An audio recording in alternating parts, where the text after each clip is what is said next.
Hi, everyone. Thank you guys so much for joining us for this panel. My name is Jordyn Holman. I'm a retail reporter here at Bloomberg News, and I'm excited for this conversation today. So on the panel, we have Seemantini Godbole. She is the Chief Information Officer at Lowe's. And then joining her is Edmond Mesrobian, the Chief Technology Officer at Nordstrom. So today we're going to be talking about digital capabilities, the technology that's used to power both of these retailers. And so, Seemantini, I will start with you. I know that over the past few years, Lowe's has been upgrading its website and app just to make it more user-friendly and to really use some of the cutting-edge technology to serve customers' needs. But can we step back a little bit, and can you, if you can, pinpoint the moment when the company decided that it needed to upgrade some of that technology? What were you all seeing when it came to shoppers' habits? Yeah, Jordyn, I think that's a great question. And in last couple of years, we have come a long way. I think the pivotal moment that you are referring to came about 2 weeks after I joined Lowe's. It was 2018. I think Marvin was here for about 3-4 months before me. And it was the 2018 Black Friday week, and our site had a bit of a meltdown. And it was 2 weeks for me in, and Marvin calls me, and his first sentence is, "I think everything that can go wrong is actually going wrong." And I said to Marvin, I mean, he's right, because he was factually correct. And that was the pivotal moment. Marvin and I had always talked about improving technology by leaps and bounds. We really wanted to be leader from a technology standpoint. And I think that moment made it really crystal clear, and our mandate was very clear as to we really need to lead and leapfrog in many cases to be just a top technology player from a retail perspective. What were you seeing in terms of shoppers' habits? Like, how did they want to interact with your guys' site or mobile app in ways that you guys didn't have the capabilities yet? Yeah, I think, Jordyn, first of all, I always think that Lowe's as a home improvement retailer is very different from some of the mass retailers. I mean, there is definitely that whole carry with customer base, which is very important to us. But then we also have the pro shopper whose needs are very different. And then we also sell a lot of product that is very customized for our customers, such as blinds, or you want that perfect door, or you want your kitchen customized in a certain way. We also are, the transaction sizes are very heavy. All the way from lead to install, there are lots of multiple touch points with the customer, which is a great opportunity, by the way. And these purchases stay with customers for a really long time. When you are deciding to redo your kitchen, it's almost like a family decision. Everybody's involved. It's a fun time, but it is also quite stressful.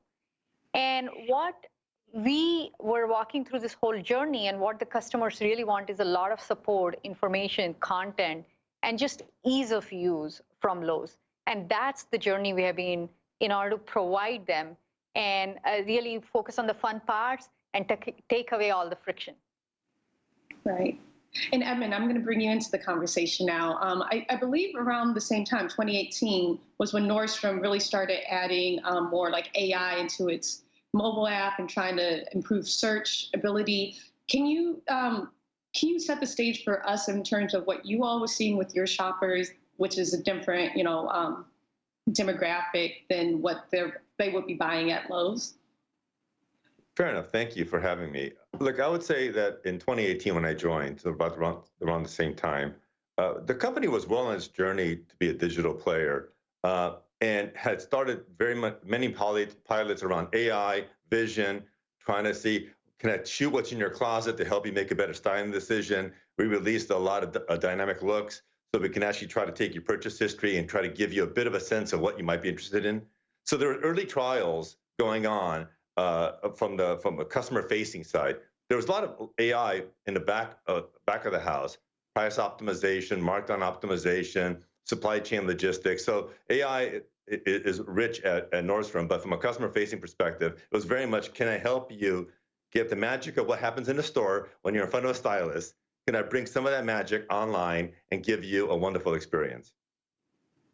Yeah, and Nordstrom is obviously very well known for its customer service in the stores, very high touch.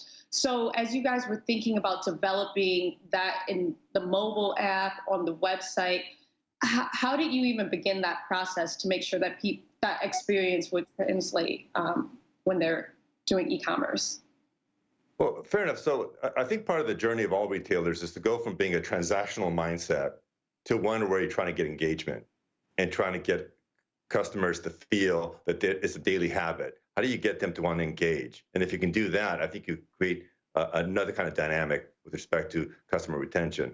But in our journey, we actually took our customers. We had a trial in LA. We had hundreds of our customers give us ideas about what that app should do. What should a styling app do? What should style boards try to achieve? And there was a lot of rich feedback. So when you talk about discovery and putting customers at the center, we meant it. We put our customers at the center. We learned a lot from that experience. And our first generation of our mobile apps were really based off of the insights that our customers provided. And it was a great learning experience. And we keep on doing that because I think if you put the customers at the center, you'll always get a much more meaningful expression of what we're trying to manifest and, adoption by the customers. But that was our journey in 2018, and we've been on that journey since.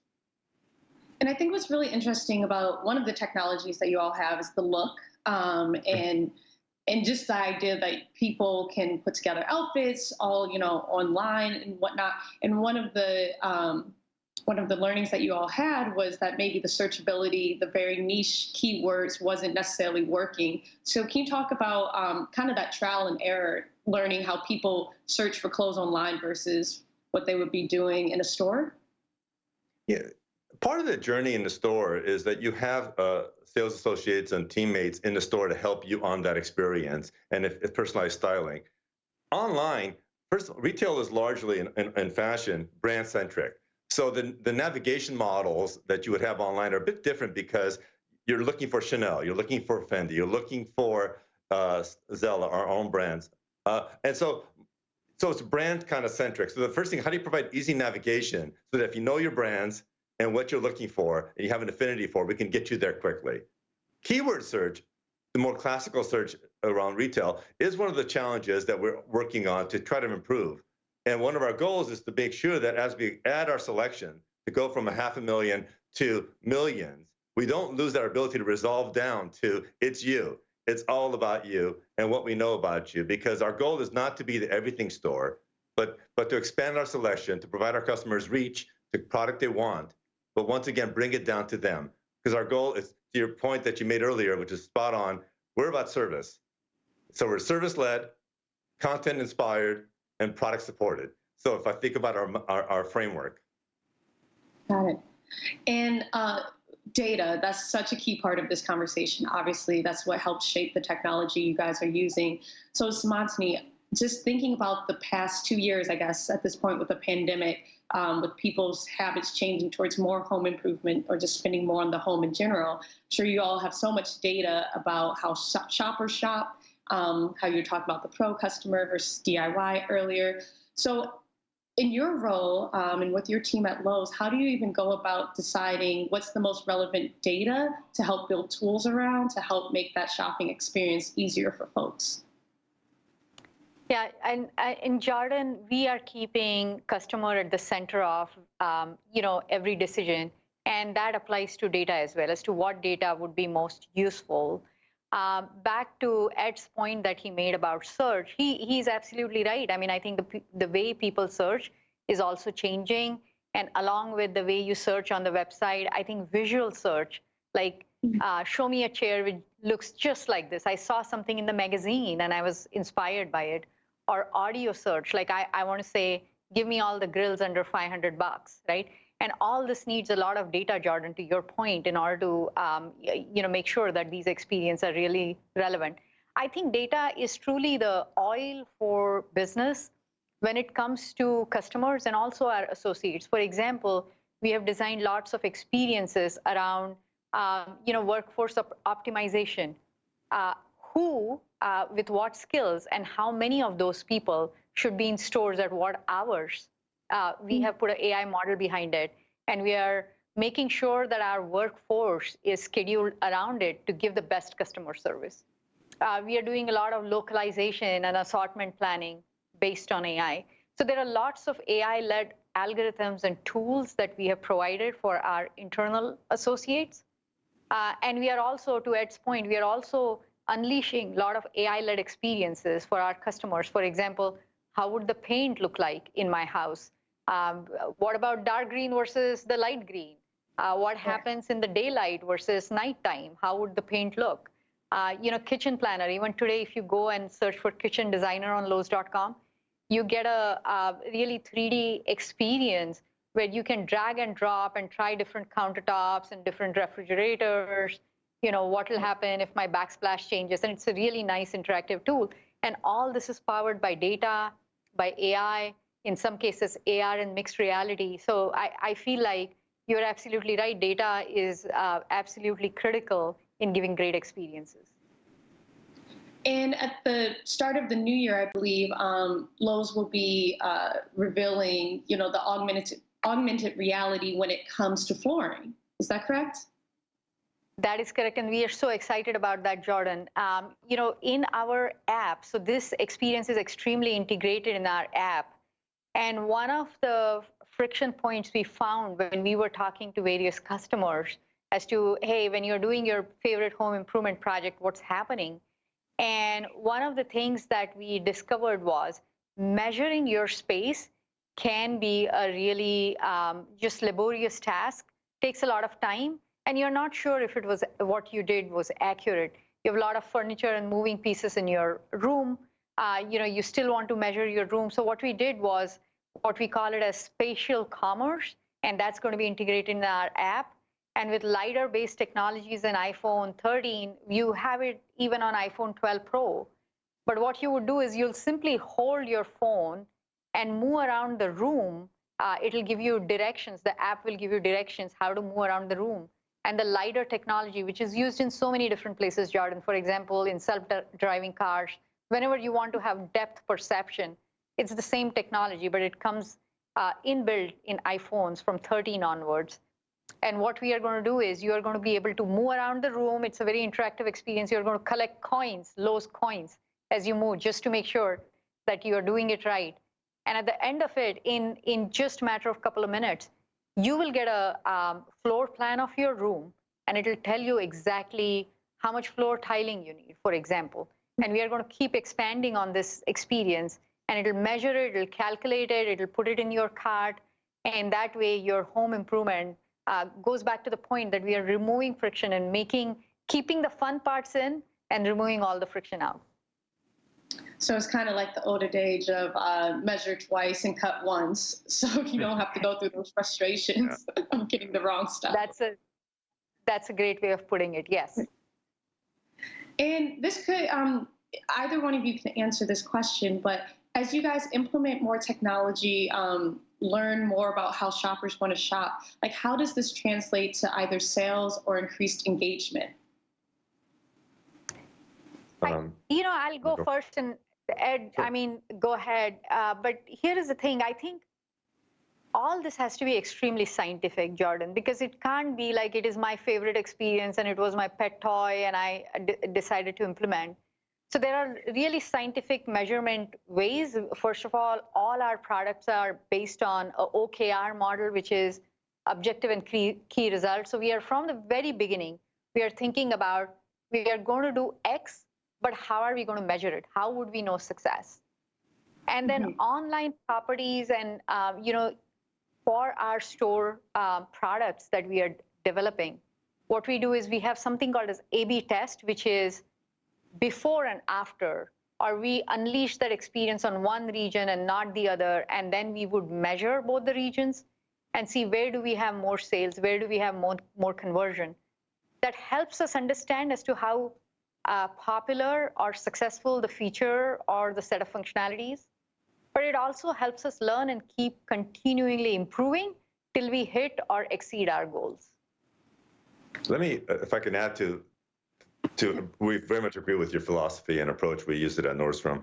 I would say that in our case, one of the things that we wanted to break down in retail was the siloed mentality of channel-centric, a physical store versus an online store versus something else, and formats of different types. And rather to say, we're an enterprise, we're connected, our customers should not see us as a bunch of silos or a bunch of different experiences. And so we started a path of rewiring our entire ecosystem so that we're capturing business events in the moment, real time, and then be able to reflect them back through models into action. Whether you started your journey online or you showed up in the point of sale or an associate in the store, it's all seamless. So our associates have technology and access to what you've bought, what you've seen, what you looked at recently, and the entire history is available so that we can provide meaningful service and personalized service to you. But the only way to do that is to make sure your enterprise knows you. And our goal of Closer to You is always to get to know you and then be able to reflect that back in value to you, because there is a value equation here. You're coming to us, you're providing us meaningful input, we're getting permission from you, but we have to reflect back value. And our expression of that is service. So we're in service of you. If we can take data and transform it into something that gives you a wonderful, magical experience, we've done our job. And so data is key. Our infrastructure was rewired to be connected from supply chain all the way to the front. And I think that we're getting a lot of value from that. And it's been wonderful to see when we've actually created value, customers respond by engagement, repeats, and not just purchase in volume. But engagement is the key. And I think that's the key for most retailers. How do you get to engagement? Because you have to become a daily habit. Now, Edmond, a quick follow, since you mentioned supply chain, which is like the phrase of this holiday season and how important, obviously, fourth quarter is to Nordstrom. So how does the technology that you guys have been implementing help ease any supply chain challenges at all? Well, I think there's a number of different approaches, and I'm sure it's similar to Lowe's. We have assortment models. We have ordering models to help us guide what inventory to purchase, what categories, what's the timeline for receiving them in the supply chain, and how do you overcome perturbations of error that comes into the network? The wrong thing gets delivered. What do you do? How do you overcome? How do you make a better decision what to do with that arrival? It's not exactly what you order from the partner, but removing friction so that you can flow goods. I think the key in retail is flowing goods. Can you get the goods to the shelf in front of the customer? And that, otherwise, it's a missed opportunity in many ways. And so a lot of AI models are being built and refined to allow us to streamline so that we can go from truck to floor, as we call it. And so there's a lot of models at play. But it's hard work because there are all kinds of instabilities that are well-traveled and described that are hard to overcome at times. But we're making progress. Right. And as we wrap up, Seemantini, do you have a follow on that? No, I was just going to say just like technology is going through massive transformation, so is supply chain at Lowe's. And to Ed's point, what we have done is deployed AI algorithms in places like replenishment, because there are 90 million combinations. If you look at all the store and item combinations, there are 90 million combinations. And it's a ripe problem for AI to solve. So we have deployed that model. We also have a lot of visibility up and down the chain as to where exactly is my stuff. That is for our own supply chain planners.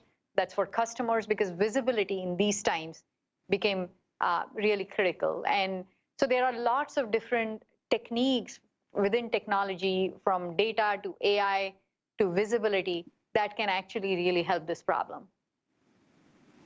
Thank you for adding that. Just as we wrap, question for both of you all again. So as we talked about, 2018 was a really pivotal year for both Nordstrom and Lowe's as we're thinking about technology. And so now that we've lived through this pandemic, e-commerce is so key as people shop. Like, how do you continue to stand out from the competition when, an easy to use website and AI technology is becoming table stakes? Well, I can just quickly, and we're running out of time. I would say that, first of all, it's not friction, removing friction from the transaction, convenience of delivery are table stakes. What it comes down to is how can you really empower discovery? How do you step change discovery and get customers to feel like you know them, and you make it easy for them to go and and either shop, make decisions, and have a seamless journey. And I think that's the magic. Discovery is still the holy grail problem, in my opinion. Okay. Jordyn, I think, Lowe's is in the home improvement business. I truly feel like home improvement business is extremely interesting. You're doing lots of exciting things about your home with help of Lowe's. During the pandemic, home became even more important than we ever thought. Millennials are getting into home ownership, which we thought that they would stick to rentals for the longest time, and they are switching to more and more home improvement. If you look at your own neighborhood, up and down the street, there'll be trucks. I think there's some work going on in every house in the neighborhood. And we truly feel that technology can be the differentiator for Lowe's. And the examples we gave, whether it's just a carry with product that you're just going into the stores or buying it on Lowes.com, or you're doing something much more complex, like a kitchen designing, or you're doing something fun, like painting your room, or you're doing spatial commerce using the latest AR technology in mixed reality. I think what we can do is bring a lot of inspiration to our customers and take away friction and make home improvement projects truly fun and make your home more and more valuable to you. Awesome. Very much agree. No, I very much agree. I think getting the customer engaged and helping them experience and discover is our goal. Absolutely. Awesome. Well, I'm so glad we had this conversation right at, I guess, the height of the Christmas holiday season. Thank you both for joining us, shedding some light on what you all are doing with your business.